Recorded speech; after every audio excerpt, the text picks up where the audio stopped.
જે આપણું શ્રીમદ ભાગવતજી આટલા વર્ષોથી કહી રહ્યું છે, પણ આપણે કોઈ દિવસ એ દ્રષ્ટિકોણથી જોયું નથી, આપણને ખ્યાલ નથી કે આ બધું જ આપણને પહેલેથી આપેલું છે, પ્રદત્ત છે, આપણું પોતાનું છે, એના પર કોઈનો કોપીરાઇટ્સ નથી.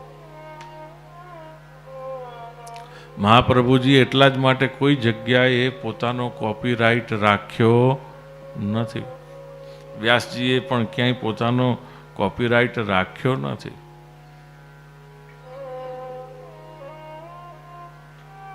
ગુરુજી કે શ્યામ બાવા કે ભગવાને જો વલ્લભે નથી રાખ્યો તો આપણે કોણ છે કંઈ કોપીરાઇટ રાખવા વાળાને? આખું જે કંઈ પણ છે એ તો બધું જ કેવું છે? વ્યાસોચ્છિષ્ટમ જગત સર્વમ. વ્યાસજીના દ્વારા ઉચ્છિષ્ટ આ શબ્દ જગત છે, એમાં આપણે કોણ એવું કહેવા વાળા કે ના આ મારો મત છે, આ મેં પ્રસ્તુત કર્યું દુનિયામાં પહેલી વાર?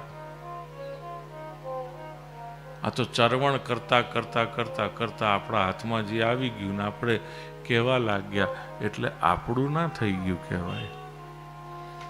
આપણું કશું છે જ નહીં દુનિયામાં. આપણે અમથા અમથા લડી મરીએ છીએ, રડી મરીએ છીએ, મારું હતું ને મને આમ થઈ ગયું, મને તેમ થઈ ગયું, આણે લઈ લીધું ને આણે તેમ કર્યું. કશું જતું જ નથી આપણું, કે કશું આવતું નથી.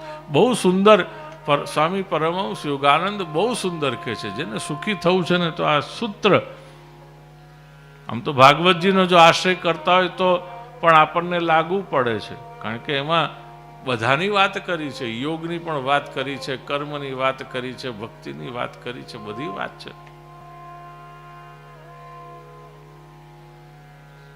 Whatever comes, let it come. Whatever goes, let it go. જે આવે એને આવવા દો, જે જાય એને જવા દો. કશું પકડીને ના રાખો, સંઘરીને ના રાખો. આપણે પકડીને રાખીશું તો આપણને તકલીફ નથી કે આ મારું હતું. કશું જ આપણું છે નહીં. કશા ઉપર આપણે સ્ટીકર ચોંટાડી શકવાના નથી કે આ મારું છે. કશા ઉપર આપણે એવું લખી શકવાના નથી, તાંબાના પાત્ર ઉપર કે તાંબાના પત્ર ઉપર કે આ મારું છે.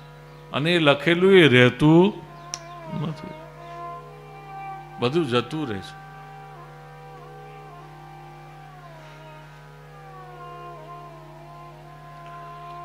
એટલે જીવનમાં ક્યારેય કશા ઉપર આપણું નામ લખવાનો કે રાખવાનો મોહ રાખવો હે નહીં.